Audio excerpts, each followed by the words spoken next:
ہندوستان، سنیوں کی شان، سنیوں کی شان، فیضان حضور شیر ہندوستان، فیضان حضور باجی صاحبہ، عرس شہنشاہ تپنی. سبحان اللہ سبحان اللہ. سنیے، اعلیٰ حضرت کی کتاب سے ایک مسئلہ بتانے جا رہا ہوں. ابھی تک آپ نے یہی سنا ہوگا کہ جمعہ پڑھنا فرض ہے نا؟ جمعہ فرض ہے، سنا ہے نا؟ اب اعلیٰ حضرت کی کتاب سے میں سنانے جا رہا ہوں جمعہ کا چھوڑنا فرض ہے. ہائے ہائے ہائے ہائے. سناؤں؟ بولیے سناؤں. لوگ بہت جاتے ہیں نا سوال لے کر کے، سفر میں تھا میں دیکھ نہیں پایا وہ مسجد سنیوں کی ہے کہ وہابیوں کی. میں چلا گیا نماز پڑھ لیا. میں فلاں جگہ رہتا ہوں وہاں کوئی سنیوں کی مسجد ہی نہیں ہے. جمعہ میں کیا کریں، مجبوراً جانا پڑتا ہے. بولیے آتے نہیں آتے؟ جمعہ میں جانا پڑتا ہے. کوئی مسجد سنیوں کی ہے نہیں، چلے جاتے ہیں. جمعہ ہے کیسے چھوڑ دیں؟ اور سنا ہے بہت زمانے سے سنتے ہیں، بچپنے سنتے ہیں جو 3 جمعہ چھوڑ دے گا کافر. معاذ اللہ رب العالمین، معاذ اللہ. ایسی بات لاتے نہیں لاتے؟ معاذ اللہ. بولیے سنا ہے. اب ایسوں کے لیے مسئلہ، تاکہ آپ اپنا عقیدہ بچائیں، اپنی نماز بچائیں. ہاں ہاں ہاں سبحان سبحان. جو ایسا مسئلہ لاتے ہیں، جو ایسا مسئلہ لاتے ہیں کہ اب وہاں کوئی مسجد سنیوں ہی کی نہیں، جمعہ کیسے پڑھیں؟ ہم باہر رہتے ہیں، وہاں کے اماموں کا حال بڑا خراب ہے. عید کا دن آتا ہے مجبوری میں چلے جاتے ہیں، بقرعید کا دن آتا ہے مجبوری میں چلے جاتے ہیں، نماز پڑھ لیتے ہیں. معاذ اللہ رب العالمین. تو ابھی تک آپ نے یہی سنا ہوگا کہ جمعہ فرض ہے. اب آج بتا رہا ہوں کہ جمعہ کا چھوڑنا فرض ہے.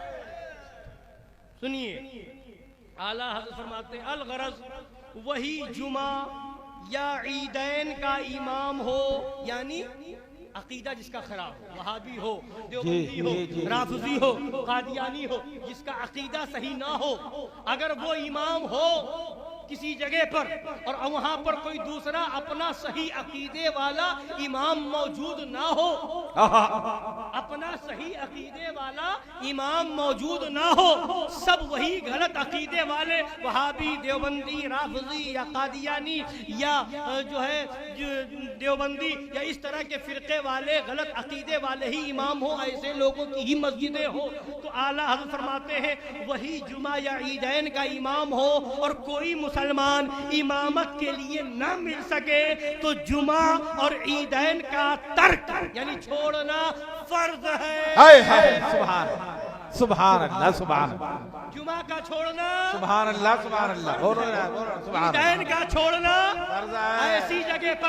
ایسی جگہ پر جہاں امام سنی نہ ہو، دیوبندی وہابی ہو یا قادیانی رافضی ہو، اور کوئی سنی اس لائق نہ مل سکے کہ اسے امام بنا کر کے اس کے پیچھے نماز پڑھی جائے، تو اب وہاں پر جمعہ کا مسئلہ پوچھتے ہو جمعہ پڑھے کہ نہ پڑھے؟ وہاں پر جمعہ چھوڑ دینا یہ فرض ہے، اور ظہر کی نماز پڑھنا فرض ہے. سبحان. جمعہ چھوڑ کر کے ظہر پڑھنا فرض ہے.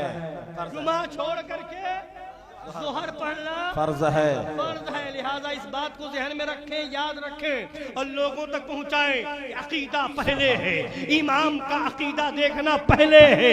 لوگ کہتے ہیں ہمیں ابھی ایک صاحب مل گئے کانپور میں، ہم ایک جگہ کچھ سامان لینے گئے، وہاں ایک صاحب ملے، کہے ہم میں مدینہ شریف جانے والا ہوں. میں نے کہا جا رہے ہو ٹھیک ہے، مگر ایسا ہے کہ ادب کا خیال رکھنا. اور پھر ہم نے پوچھا رہتے کہاں ہو؟ کہاں نماز پڑھتے ہو؟ کہا فلاں جگہ پڑھتے ہیں. تو میں نے کہا وہاں تو امام دیوبندی ہے. تو کہنے لگا ہاں وہاں دیوبندی ہے، وہاں بھی پڑھ لیتا ہوں اور فلاں جگہ بھی پڑھ لیتا ہوں، وہ سنی کو مسجد ہے. مجھے اس سے کیا مطلب، ہمیں تو نماز سے مطلب ہے. تو میں نے کہا اس کا مطلب تم تو وضو بھی نہیں بناتے ہوگے. کیوں؟ بلال بھائی ساتھ میں تھے. تو ہم نے کہا تم تو وضو بھی نہیں بناتے ہوگے. تو کہے نہیں وضو بناتا ہوں. میں نے کہا بھائی نماز سے مطلب ہے، نماز سے مطلب ہے، پڑھ لیا. تو ہم نے کہا تو بولے نہیں وضو بنانا ضروری ہے، بغیر وضو کے نماز کہاں ہوگی. تو میں نے کہا اچھا اس کا مطلب یہ ہے کہ اگر کوئی ایسا ہو کہ کسی مندر وغیرہ سے کوئی آ جائے، ٹھیکہ وغیرہ لگائے ہو، نماز کا طریقہ معلوم ہو، اور وہ اپنے ہی لباس میں آ کر کے اپنے ہی اسی ڈھنگ سے مسلح پہ کھڑا ہو جائے, نیت باندھ لے اللہ اکبر, تم تو وہاں بھی پڑھ لو گے؟ نہیں ہم ان کا آپ نہیں پڑھیں گے, ان کے پیچھے کیسے پڑھ لیں گے؟ میں نے کہا تم نماز پڑھنے سے مطلب پڑھ لو, نماز پڑھنے سے مطلب ہے پڑھ لو. کہنے لگے نہیں بھائی امام بھی دیکھنا پڑے گا. تو میں نے کہا یہی تو بتا رہا ہوں, امام بھی دیکھنا پڑے گا. وضو شرط ہے, بغیر وضو کے نماز نہیں ہوگی. تو اس سے پہلے ضروری ہے کہ امام کا عقیدہ دیکھا جائے گا. اگر یہ نہ دیکھا جاتا کہ امام کون ہے تو امام حسین کربلا کے میدان میں 22,000 کو چھوڑ کر کے 72 کی جماعت الگ نہ کرتے. بتا دیا امام حسین نے کربلا کے میدان میں میں نے 22,000 کے لشکر کو لات مار دیا ہے. اے میرے ماننے والوں, تم بھی 72 جماعت کو, وہابی ہو, دیوبندی ہو, رافضی ہو, قادیانی ہو, چکڑالوی ہو, نیچری ہو, تبلچی ہو, آقا خانی ہو, دوڑا ہو, خوجا ہو, کسی بھی غلط فرقے کا ہو, لات مار کے اپنی نماز الگ پڑھ کے بتا دینا ہم حسینی ہیں. گوارا نہیں, باطل ہم کو سر جھکاتے نہیں, ہم سر کو کٹاتے. نعرہ تکبیر